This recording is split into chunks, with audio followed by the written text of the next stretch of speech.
Hello everyone, it's me, Lucia Gabriela, and we are here to explore more about what is because there's so much confusion around what actually sexual healing is and what is not. So we're really excited to bring Heather into this forum and really kind of like clear out a little bit more of what this conversation of, what sexual healing is about. So we're going to bring go. Hi, Heather. Hey, how are you? I am doing great, and such a passionate and such a really powerful topic that we're gonna be exploring with you today. So I would like you to share a little bit more about you and how you work with couples, individuals, especially with women that you were mentioning before. Mhm. Yeah, a lot of women come to me because they have blocks and they don't feel completely open, and so they've had some kind of trauma, they've had some really bad kind of surgery, they've had bad sex, they have had some kind of experience that has gotten them to be like somewhat shut down, or they just feel something's off. And so I work with them. I work with them on falling in love with themselves. I'm basically their guide. It's so funny because it says sexual healing, and it's like I'm not healing them. I'm guiding them to their own healing. So I'm working with them on releasing trauma.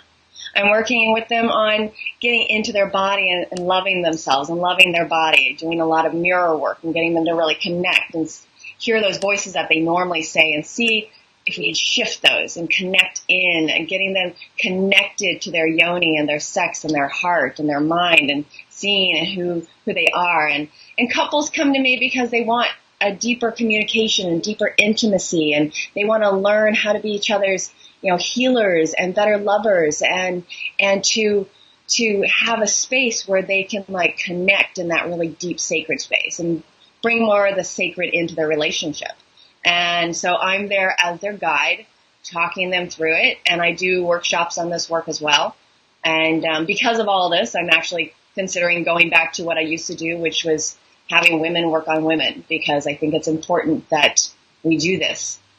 Society needs to be, our sexes need to like be healing each other, and it's important. And the opposites are good too.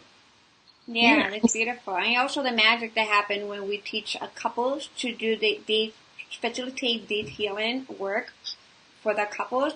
To me, that is like the most amazing thing. Like you say, teaching to couples to me is powerful. So really appreciate your work. So let's start with the conversation. So again, everyone who's watching, if you have any kind of question, please feel free to ask a question, and Heather and I will be able to answer properly. And remember, we are coming from a place of honoring and respecting all levels of sexual healing work. That it goes from some people get triggered when I say levels, but it's a journey. Sexual healing is a journey where we have different levels, different processes that get involved. So everyone is actually sharing amazing, great insight. So that can help you if you're actually looking for sexual healing work. So really pay attention to what Heather's going to be sharing. So let's start. So what is sexual healing, Heather? Sexual healing, it feels like for me, it's this thing that encompasses the whole entire being. It is, somebody comes and they show up, and I'm encompassing and seeing their whole entire being and feeling into them. Because I'm intuitive, I'm listening to their bodies and listening to their soul. So what that is like, I'm listening for where the trauma is. What do we need to do? It starts with a questionnaire and turns into a conversation that turns into me guiding them coming back into their body. A lot of people who've been abused, they leave their bodies, and getting them to come back into their body, own their pleasure, own their sex, coming back to their voice and getting them to share their voice and connect with what is true for themselves, having them, working with them on boundaries, working with them on just feeling the own sensations of their own skin, getting them to have a different conversation with their body and deepening that trust within themselves. Because the reason why I wait so long to do hands-on work with people is because I need to know they trust themselves and they can say yes when they mean yes and no when they mean no and pause when they mean pause. And that then I can trust them and they can trust me. And so we're building a relationship. It is a journey. I love that word. It is a sacred journey coming back to their own aliveness. And the biggest two things that when I teach this is what I love is like the two things is I am holding love, just a complete unaccepted, just unconditional love, total acceptance, and complete presence. Yeah. Most people come and they're like, I've been judged for this, I've been wronged for this, and it's like I'm just holding them in a space of complete love, and that heals more than anything I can do. And eventually the hands-on work might actually happen. But that's later on down the road. So sexual healing is me holding space and guiding them to where they can feel whole again. Yeah.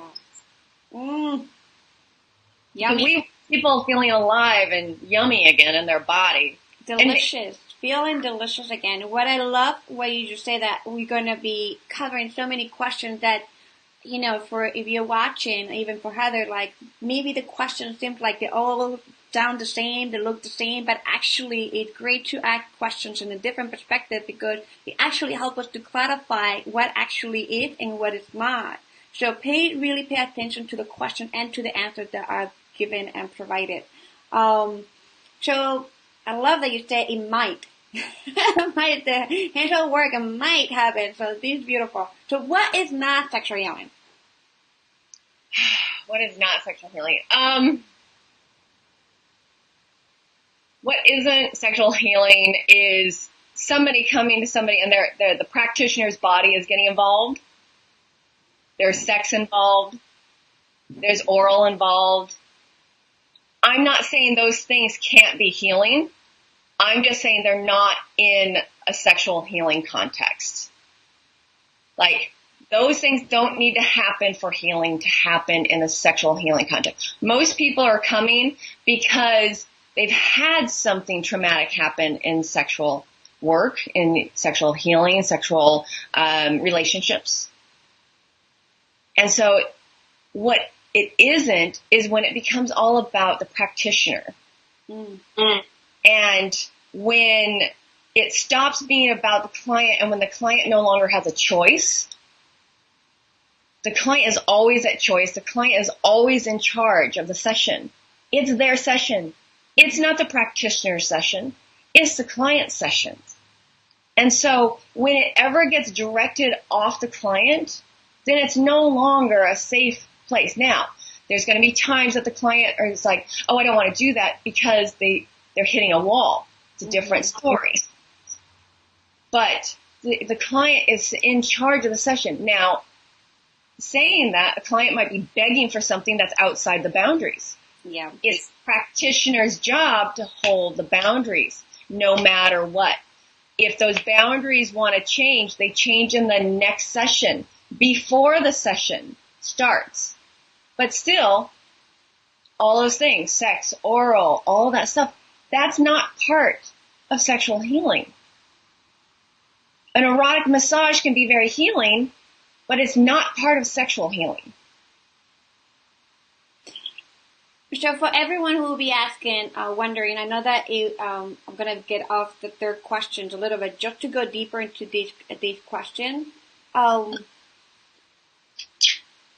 Why would it not be considered sexual healing, orals and all that stuff? Like, you know, later on, just hold that into that thought because that's going to be, a question when it comes to the sacred prostitute. So just keep that in your mind. I'm going to go back to this question. All right. So let's go into the third question, which is, how do you know sexual healing is for you? It's a great question.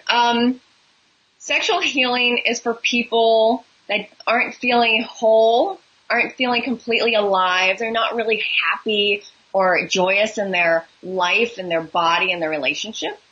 They may have some pains going on in their sex or heart blocks, mind blocks. They have a lot of judgment possibly around their body, about their sex, about relationships. And so there's a lot of blocks around that when somebody is not feeling completely sexually alive. And I don't mean every single moment of every single day. Mm-hmm. I'm just saying if you're walking around feeling shut down, you're feeling not quite yourself or alive, these are the reasons why you would come in for a sexual healing session, because we can guide you back into yourself and support you in that area. When people are walking around, so if women have been raped, molested, violated, men also, because men are raped and we don't talk about that a whole lot. Men don't talk about it a whole lot. When men and women have been abused, I work mostly with women. That's why I'm on the women's thing. And when you've had any kind of abuse, those are a good time to come seek a sexual healer. Bad sex. I had a client a few years ago that came to me because a doctor she'd had a birth, something ripped, there was a flap of skin hanging down without her permission, and while she's holding her freshly newborn baby, the doctor burned that piece of flesh off of her without permission and no pain pills.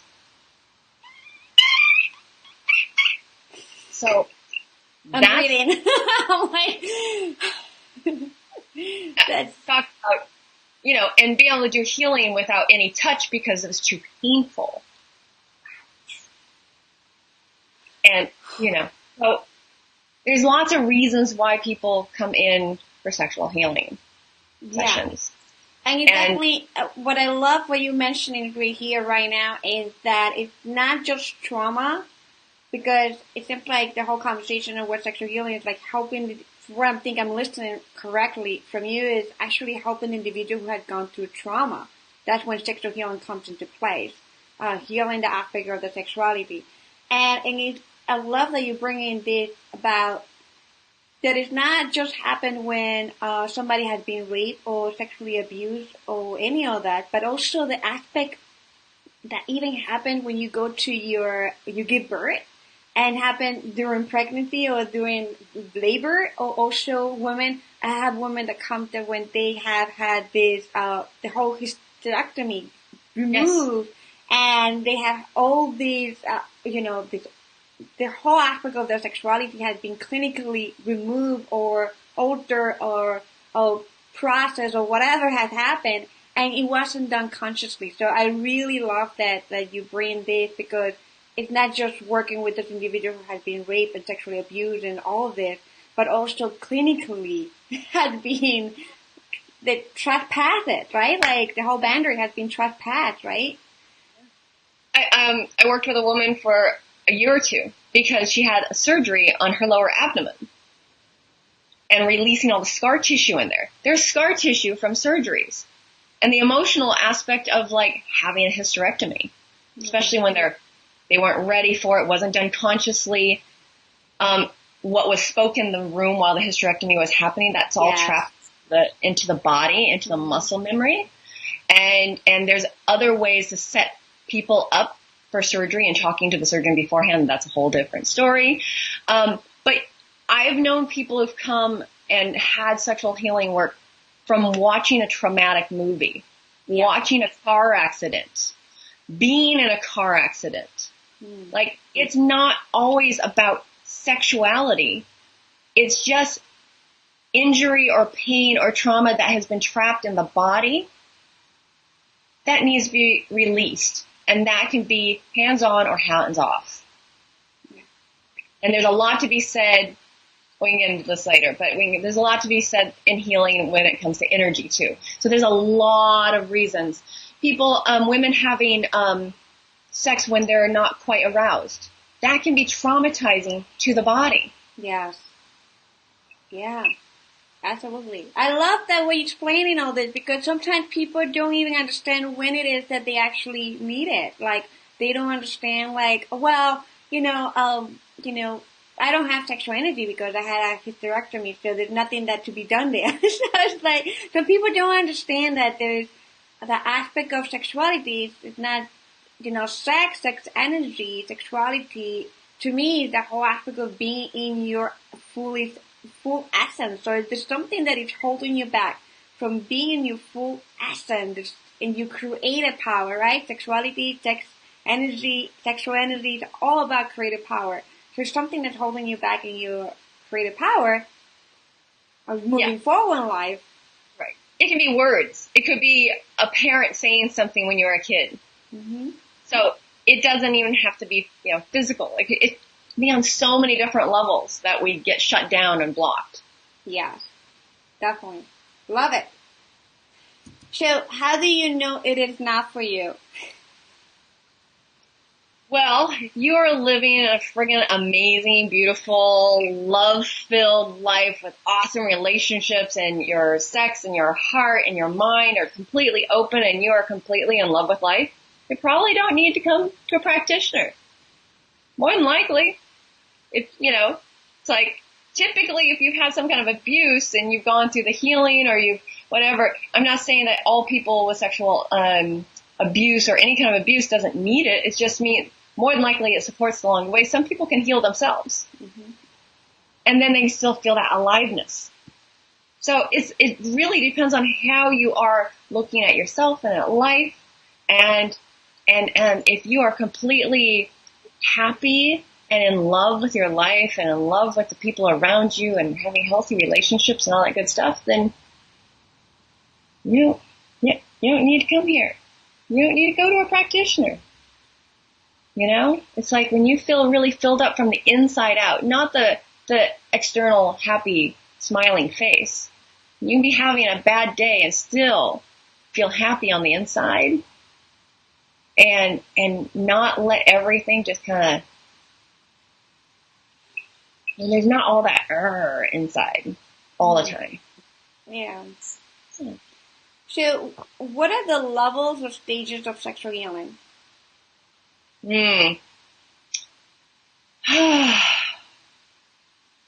So much to this.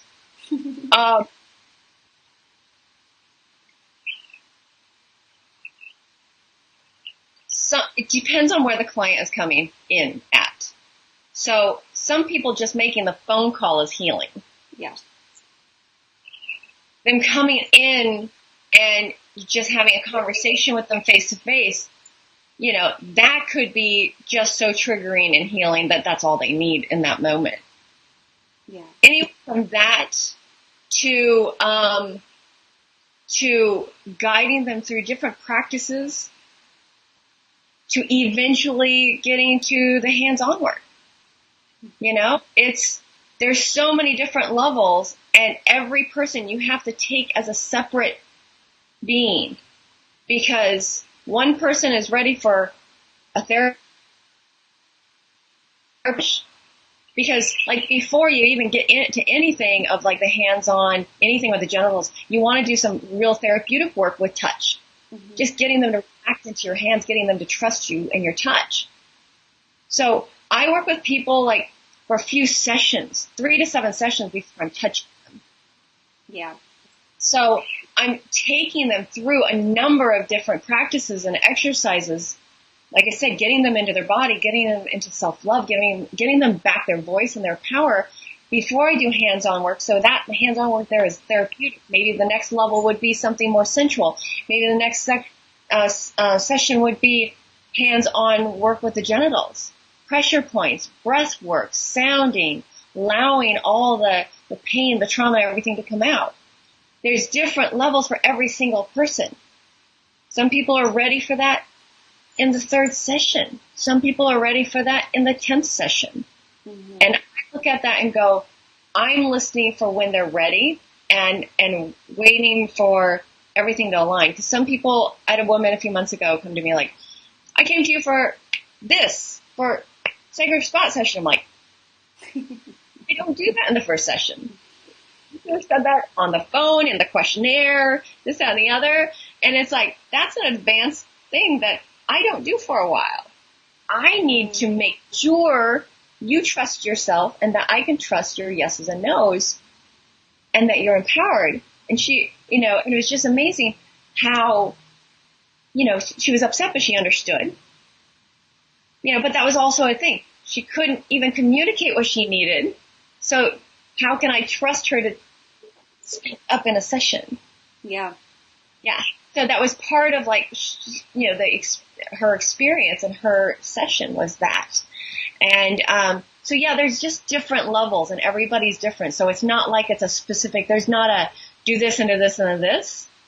It's really feeling into the person going, what are they ready for? What are they a hell yes to? And is there hell yes coming from here or is there hell yes coming from here? Because I want to make sure the whole entire being is a hell yes before we do anything hands-on. Yes. Yes, yes, yes, yes, to all of that. So, literally sexual healing could be them coming over and a touch practice could be me just holding them in an embrace. That could be sexual healing to one person. To another person, be like, oh, I get this every day. Like, oh yeah, let's do that. But it's not going to be a healing thing. But just embracing somebody could be healing. Yes, what I love is that you actually bringing into focus that the levels is within the individual, it's not outside of the individual. And practitioners, always we have to meet our clients in the level that they are within themselves, not the one that we think that they have to go into a little, a little program. Which many times we have that, we fall into that mistake of we get so strict and rigid about it, and there's got to be some kind of a flow in here. So I really, really love it. And also the aspect that you're sharing that it's about trust. And the client must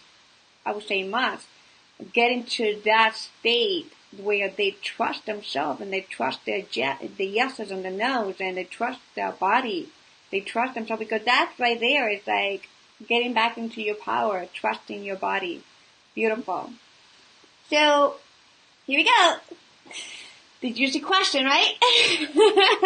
Here we go. You have answered a little bit of it, but now we're going to go a little deeper with, is genital work a part of sexual healing? If yes, at what stage of the process, beginning or advanced stages? Well, it's definitely an advanced stage.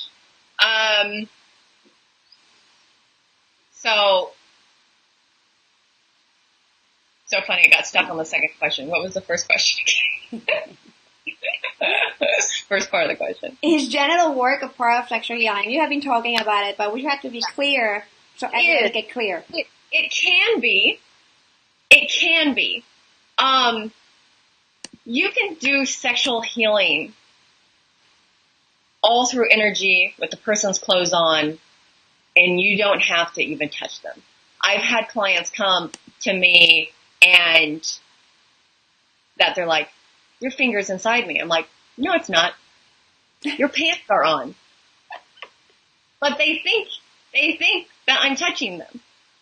And I'll have them open their eyes if they're not already open and go, look at what you're wearing and look at my hands. My hands aren't touching you. And they're like, wow. So there's lots to be done just with energy that you don't even need to do any hands-on.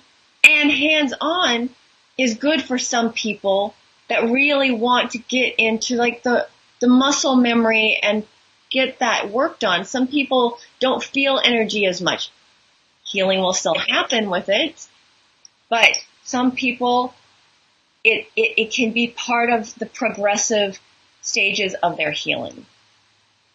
And so it can definitely be part of it. Yeah. It doesn't have to be though.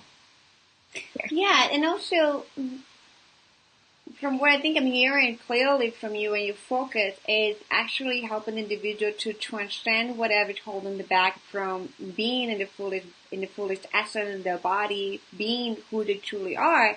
And it's about a process of purging and releasing and reclaiming. Yeah. It is. It's reclaiming their body, reclaiming their pleasure, reclaiming their sex, reclaiming their heart, reclaiming their voice.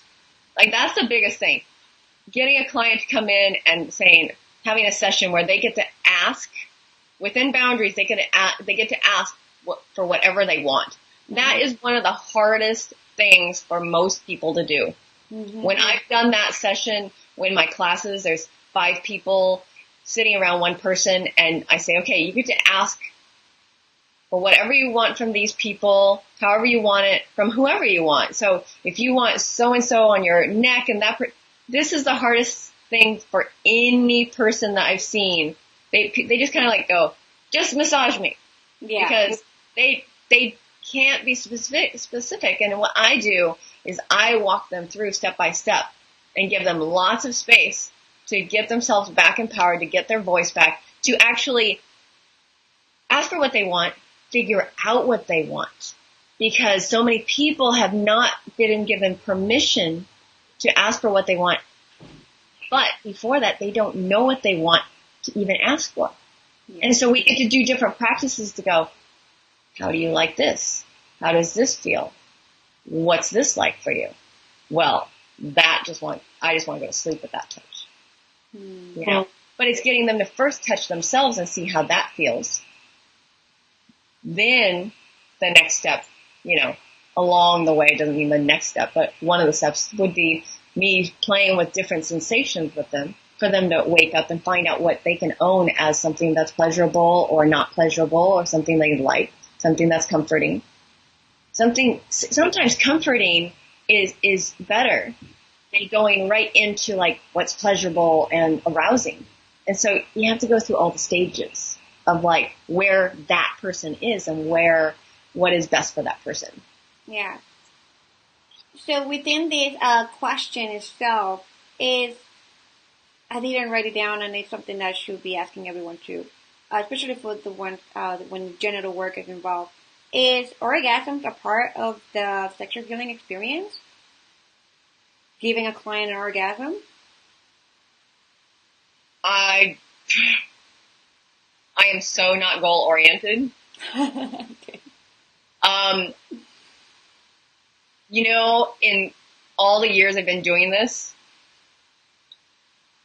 I can probably count on very few fingers of people who come in, for orgasm, because they really get, some women are like, that's what they want to heal. They want to open to climax. But orgasm isn't part of sexual healing, but it's not, I'm not against it. I think it's amazing. It can be healing, but I'm not goal oriented that way. Yeah. Like, if you have a climax, awesome. Mm-hmm. If you don't, awesome. Did you feel pleasure? Awesome. Did you cry and beat the crap out of the pillow? Awesome. I embrace all emotions, and I embrace all that. And that's why some of my clients are like, how can I do this with you? And I'm not being able to beat a pillow and stuff like that with other people. I'm like, because I embrace rage and anger and pain. Yeah. Embrace. And I'm just like, let's go here. I'll beat the pillow with you if that's going to support. Let's do it. But I wouldn't say climax is part of it, and it's not. I just look at it and go, if the client climaxes, great. If not, great.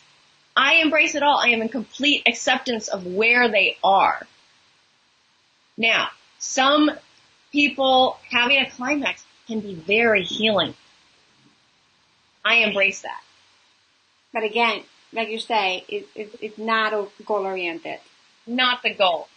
When I've had women call me like, I want to learn how to climax. I'm like, well, that's great. Why don't you come in and I'll show you some techniques on how to self-pleasure. Up your pleasure, find your safety in your own pleasure, and find your own intuitive sense about your own pleasure. Climax will come. Mm-hmm. But when we go into like, I need a climax, you're not going to climax. I know. I've been there. Done it. Yes. The moment I release the brain, it's like, oh my God, climax came. Yeah. So it's not a goal-oriented thing. And it can be healing. And for me, it's just, if they climax, great. If they don't, great. Beautiful. So now let's go to the questions that I would say sometimes it's used as an excuse what we're gonna present next, because sometimes they use it as an excuse of sexual healing, and I say an excuse because we have seen a lot of mess happening from these specific archetypes. So is having sex with a client considered sexual healing?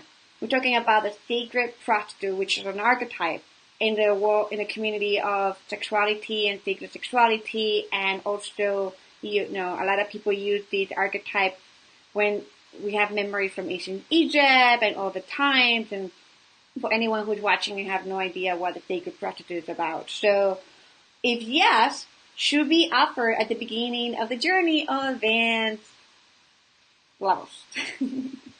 And yeah, to chat a little bit more about that, because I feel like this is a very powerful, important question that that we want to ask from a place of honoring and respect to some people who are sacred prostitutes, that they really work at very, very high levels. You can even get in touch with them. But some other people use it as an excuse, or even, men and women, they use it as an excuse to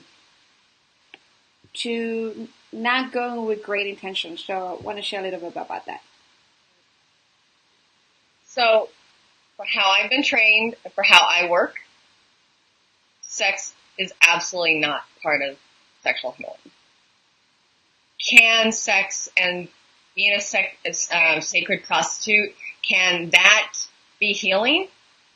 I'm sure. I think in some cases, especially like surrogate work, they're working with a doctor and the client. Awesome. Somebody is actually overseeing what's going on and seeing if it's working or not working and how it's working. Beautiful. Good point. I like that there's accountability in that. Beautiful.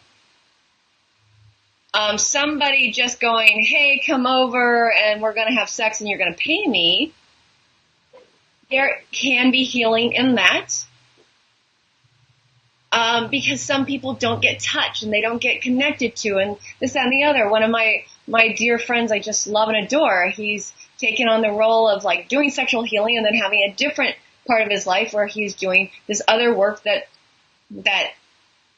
there's mutual touch, and I'm not sure if they have sex, but and he's given me all the reasons of like why somebody would do that. And at first I was like, ugh.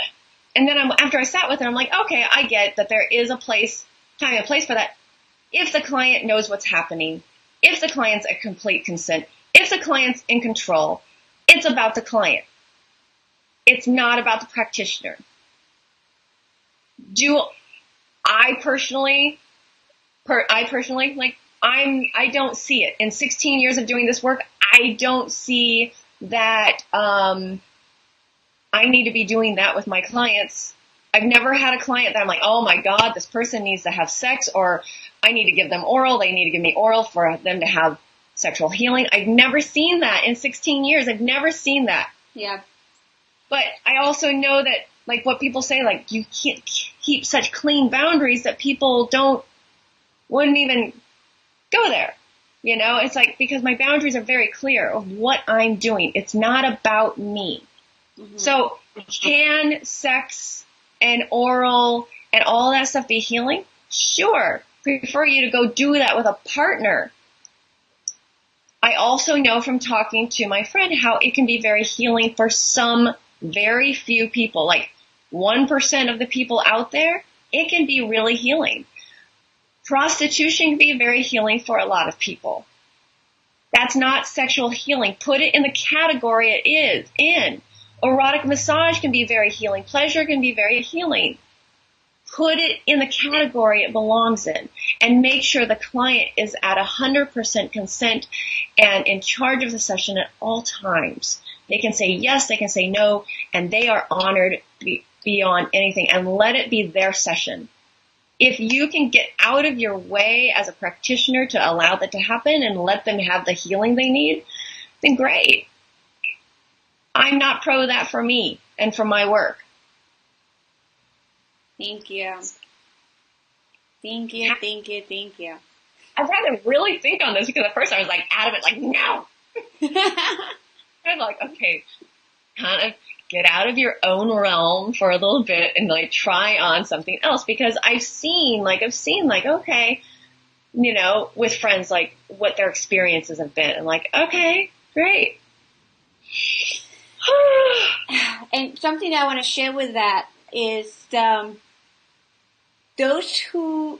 practitioners who offer these experiences, I believe that they have also a very high standards and boundaries, and like really, really good. Like, but also the clients might have they must be very psychological there, like emotionally there, and detachment has to be the big thing there, like no attachment whatsoever. There's no, you know, the clients know that they walk into an experience like that, knowing that they're not going to develop a romance out of this, or they're not fantasizing, or they're not using the practitioner as a fantasy tool for them to whatever when they're not with them.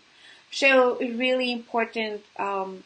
Thank you for sharing all that, because it just made me think about it while you were talking, and it's really important to bring that like you said, that 1%, they are ready for that. And like when it comes to sexual healing,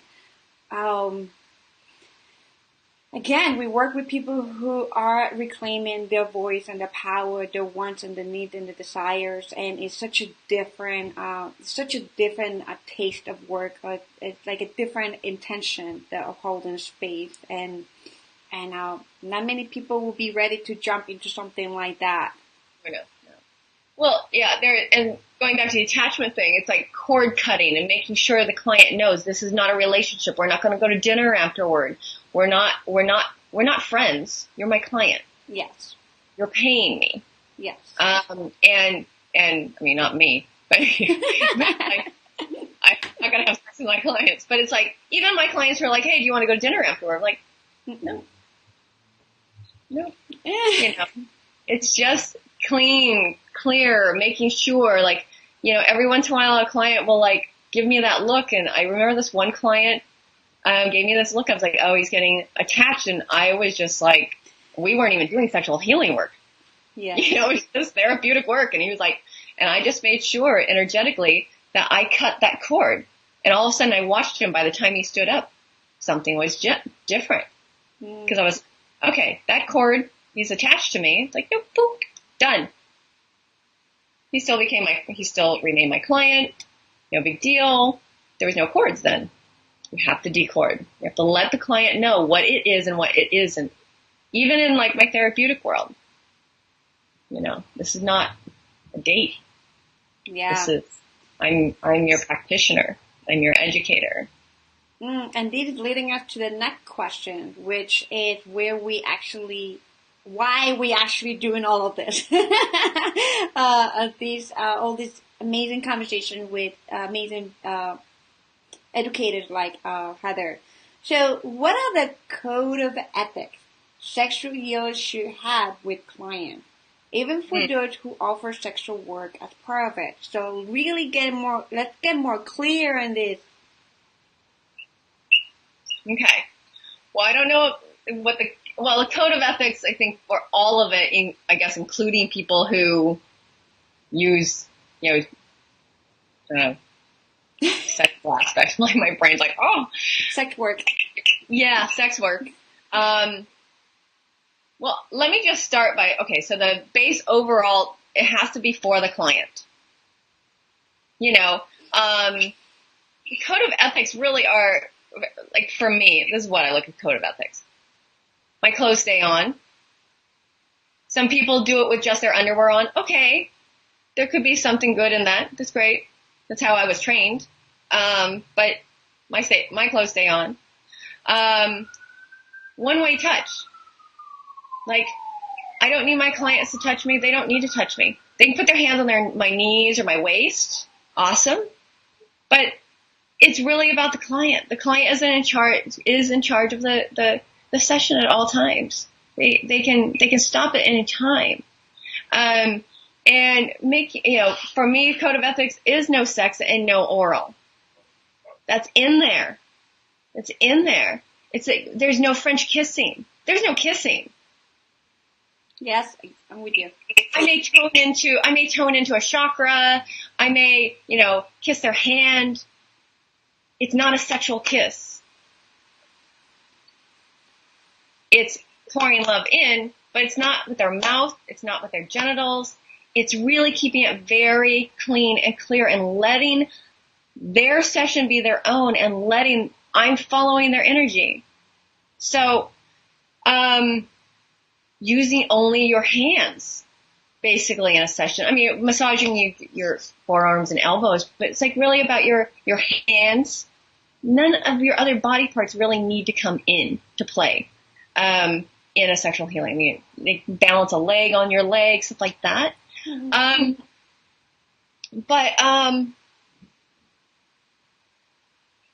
Letting the client be in charge of sessions. It's like, and for us as practitioners to hold the boundaries, hold the space, be really clean, don't put all of our sexual energy in them.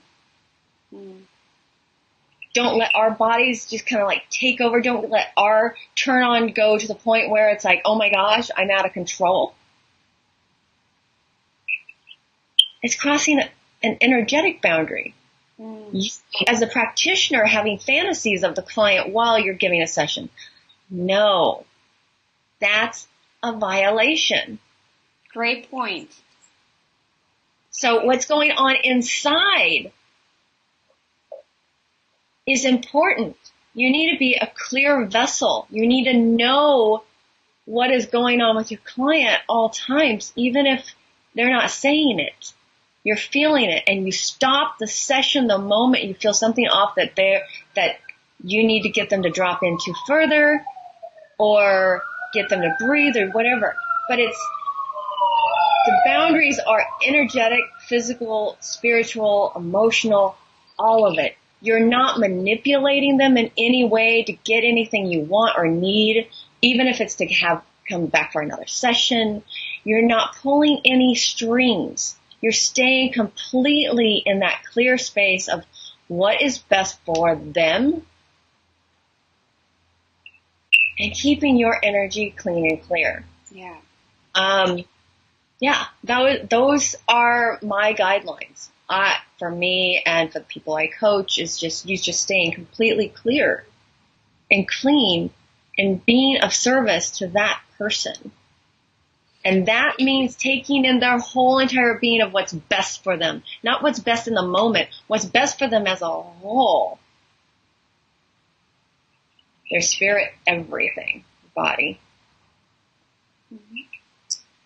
So what about a practitioner, not even practitioners, but what about practitioners that they master the sexual energy and expand the sexual energy, but it's done from a place of integrity, like they're not interacting and playing with the client. Like, for example, for some of the ones watching, sometimes we talk about energetic sex, right? So there's no energetic sex going on because there's no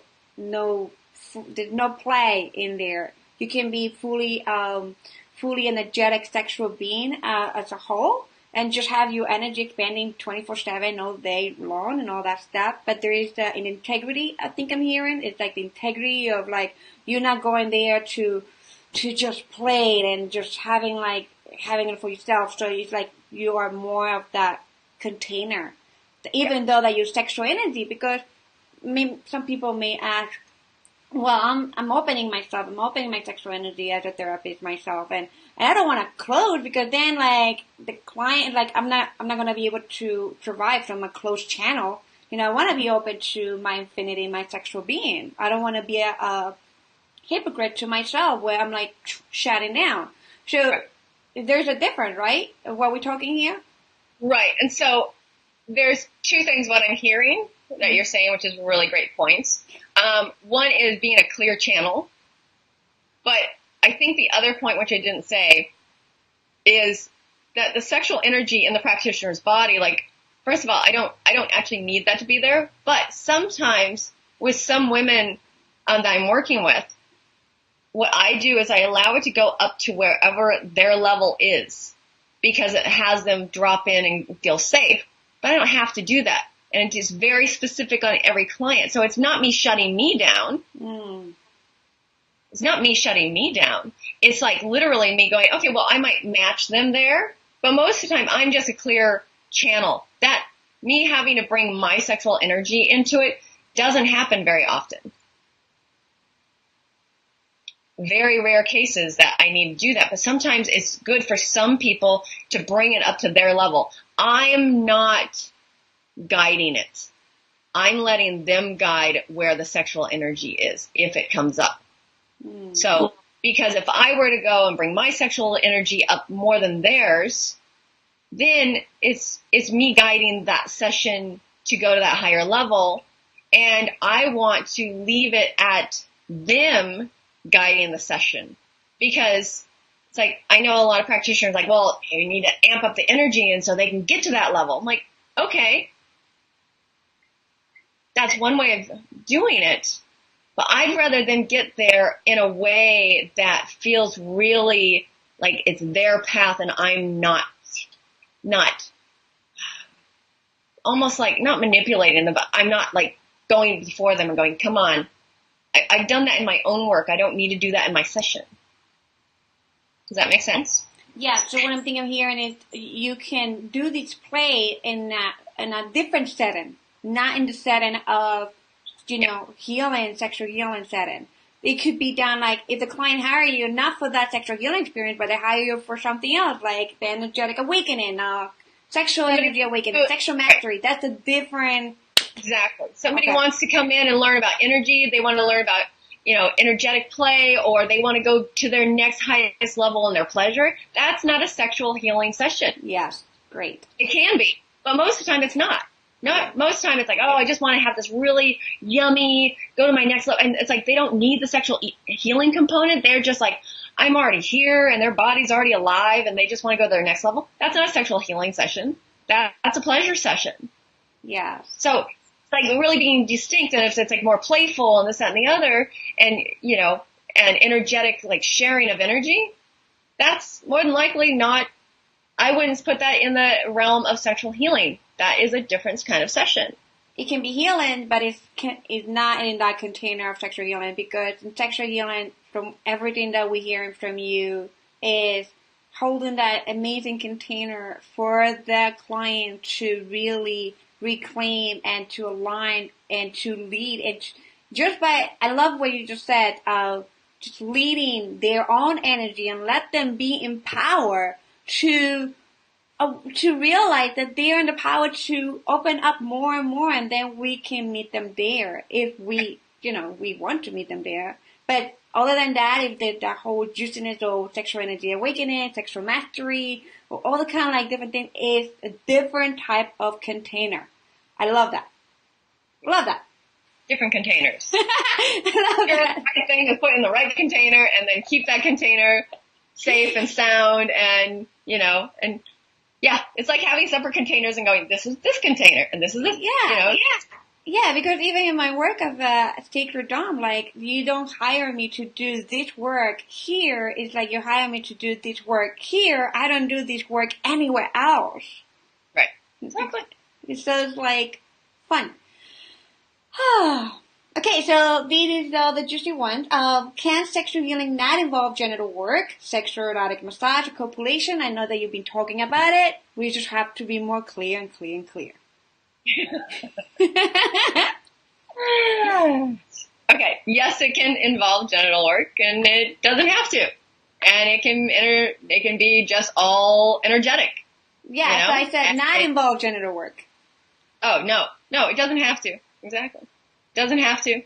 I mean, the fact is, sometimes people coming in and being heard and being seen and completely accepted and completely loved for where they are and that can be sexual healing enough where they're like, wow. I'll sometimes do a few sessions where it's not even any hands-on and they're like, wow, okay, cool. I feel really complete. Boom. Boom. And for them, they got tons of healing and tons of release. Yeah. Yeah.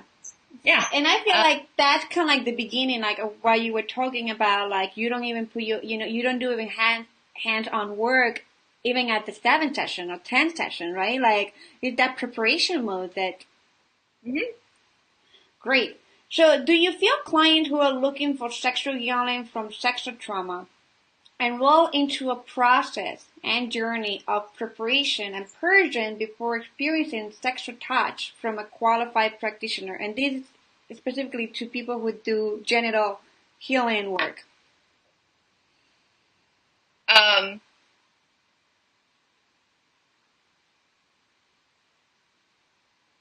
I think like what we said before, it's a journey. There is stuff they need to purge out of their system first. There is stuff they need to get in touch with first. There is, there's so much to do in the full session to get into the whole entire being of the person. I feel like I've covered a lot of this, so I'm like, okay, do I want to repeat myself and stuff like that? So I'm like, okay. We're just getting more clear with it. Yeah. So it's, it's just their journey. And I think getting them into, I love taking people through trauma release. And that's just a whole entire experience, like getting them to release all this and getting them really in touch with what's going on. That journey in and of itself is really powerful. And sometimes that is a whole and complete session just by itself. Mm-hmm. And, the different practices that goes on, there's a lot of purging that goes on in their system. I'm not talking throwing up. I'm talking like purging energetically and physically and spiritually, for them to wake up and have their ahas, for them to become and own like that conscious part of themselves again. That place that just feels so empowered, and for them to connect with their spirit and their own inner guide again. So that's the journey. That's the journey. Get them back to that place and to guide them there and allow them to take the time and steps to get back there. Does that answer the question? Yep. Yay. So how can we tell who is a qualified practitioner? What kind of discernment should we have, and what we can find them?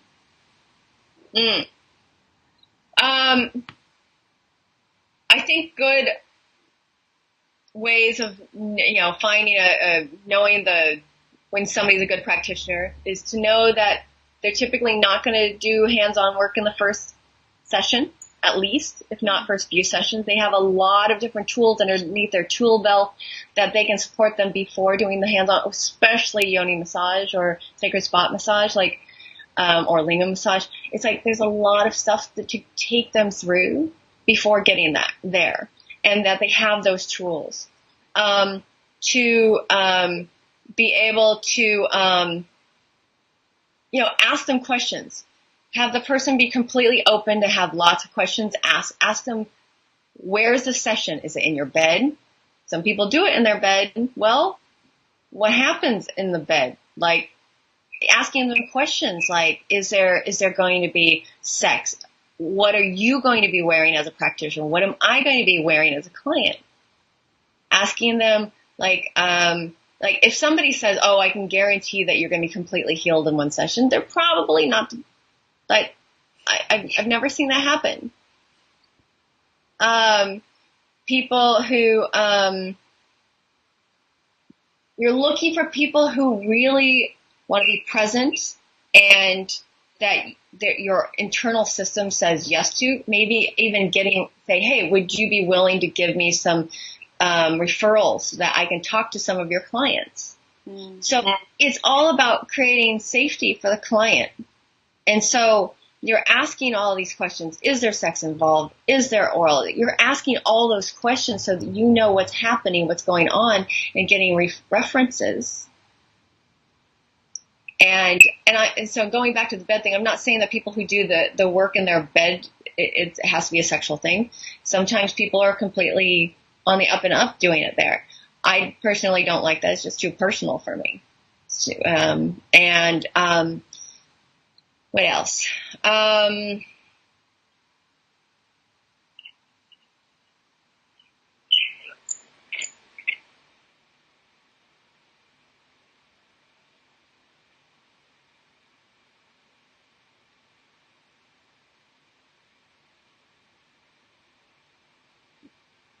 I can't hear you.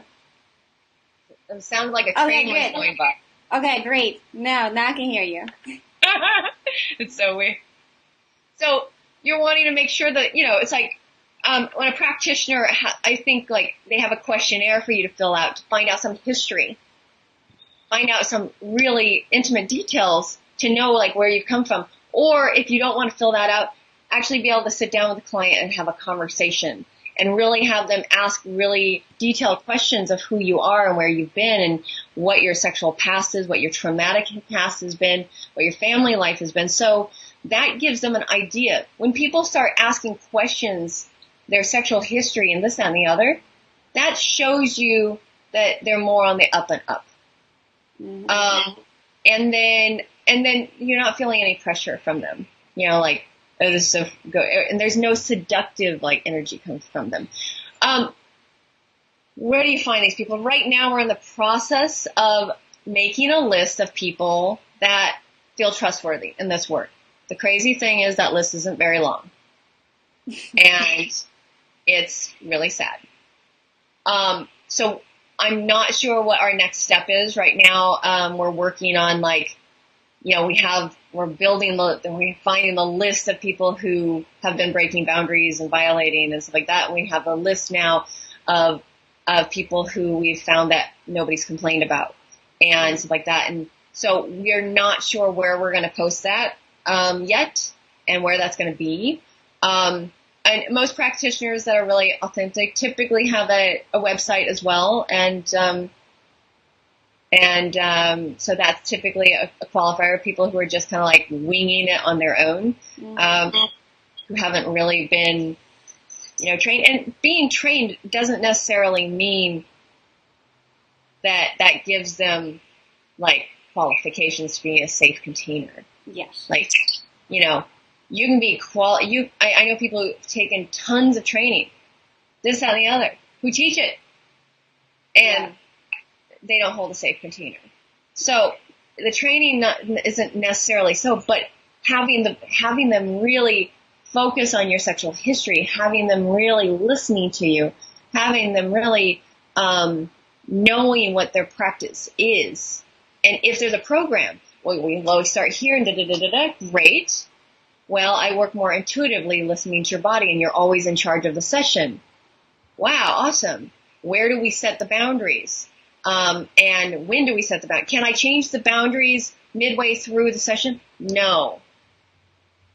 You can change the boundaries in your next session before we get started. These are things that are good to find out beforehand because, and to know that the boundaries can change, making them smaller, but they can't get bigger. So like, let's say somebody comes and says, I want you to touch my yoni. Great.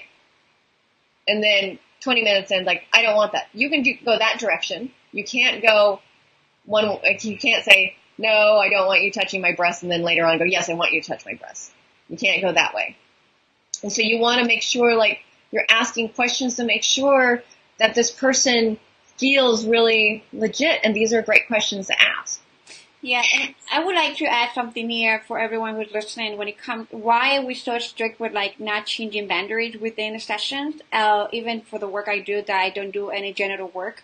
It's because even when we do energetic work or somatic work or anything, or working with trauma, or even like doing sessions of energy work just for pleasure, like we're talking like awakening sensual energy, sexual energy, and all that stuff.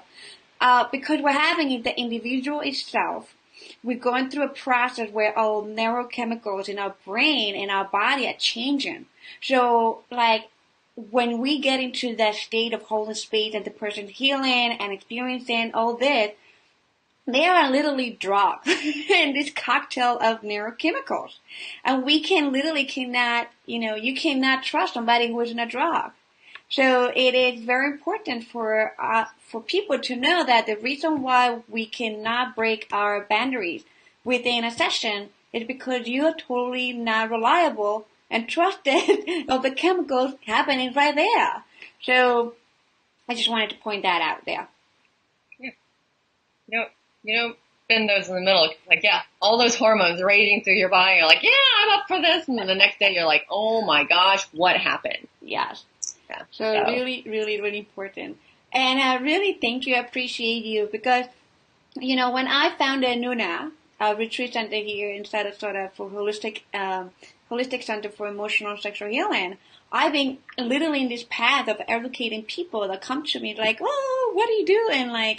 And sometimes the judgment and the fears, and it is a process of educating. And definitely we see ourselves bringing amazing practitioners like Heather to share the work that sexual healing is about, emotional healing, somatic work, and all of that. So I'm really committed myself to clear whatever mess, whatever misunderstanding is going on around this, because it is my passion, and we're building a whole community based on that. So one of the things that came to me, inspiration, is we should get together, all these amazing practitioners get together, all the ones that want to be part of this tribe, to get together in a retreat, and everyone work on each other and hold container for each other. That would be delicious, because I personally do not refer anyone unless I have experienced their work. Yep. That's me. Exactly. No, yeah, exactly. I am exactly 100%. There's 2 people I've been referred to and I haven't worked with. And I'm like, can't refer them yet. And 2 people have worked on me that I'm like, 100% can refer them. Yeah. But it's like, everybody else? Nope. And yeah, I completely agree. And then I have to be very careful, because I'm a licensed establishment for massage, so I can't refer anyone. I had to be very clear that they are legally available to do this work, or I can refer them to another state or another country. You know what I mean? Where actually this work is done. So I really take this work very seriously. I really honor and appreciate you so much, Heather. You have been such a fresh air. You know what I mean? You had. Yes. You have been that.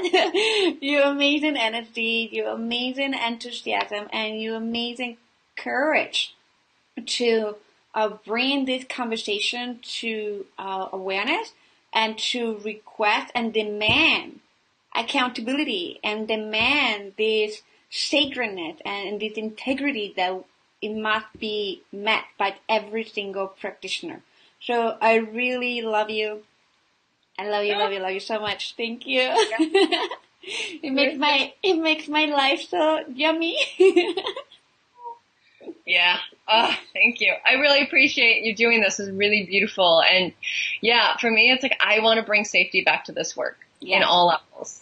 And I want people to really get the healing that they need. Yeah. And so I'm grateful for you for showing up, for doing these interviews, and just, and really being particular on who you're interviewing. I love that. I love that you're not just interviewing anybody, and the people you've chosen are just, I respect and I really love. So yeah. So we have a couple more people that we are lining up, and we're just waiting for the calendars to clear up. So we have Dustin Garrick, who I love Dustin's work, and he would just have to wait for his date. We have another practitioner that she's part of the integrated sexuality community.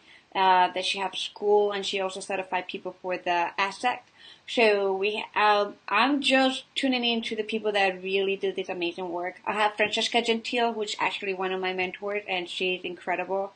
And then who else? Oh, I have Trambika, I believe so, that people have referred. I have all the people working that have worked with her. So she has her own perspective, and I know that she comes from a place where she may bring some clarity and some understanding in some level, so I'm excited to hear. We're just waiting on her too to see when she get out of her training. So, so if you know anybody else too that wants to get here, just tell me and send them my way. And definitely, I'm so excited. So, how people can find you, Heather? Well, my website is theecstaticbody.com. It hasn't been updated in a while, but it is in the process. The Ecstatic Body on Facebook, that's my business. Heather Ray Dawn. Ray is R-H-E-A, Heather Ray Dawn. And between all of that, you can always message me here on Facebook or from my website. And that's how you get a hold of me. I do classes, I do workshops, I coach people. I would love to hear from you, work with you, answer any more questions. And yeah, I'm grateful for you. Thank you. Thank you. Thank everyone. You can always find me here on right here on Facebook. If you are watching these replay on YouTube, you can always go to luciagabriela.com. And if you live in Sarasota, you can come and visit me at our Center for Emotional Sexual Healing at Nuna Holistic Retreat Center in Sarasota at nunaholisticretreatcenter.com. So we're so excited to do and share with you this amazing work and codifying what sexual healing is. And we'll see you next week when we have another amazing speaker. So we'll see you then. Bye. Bye.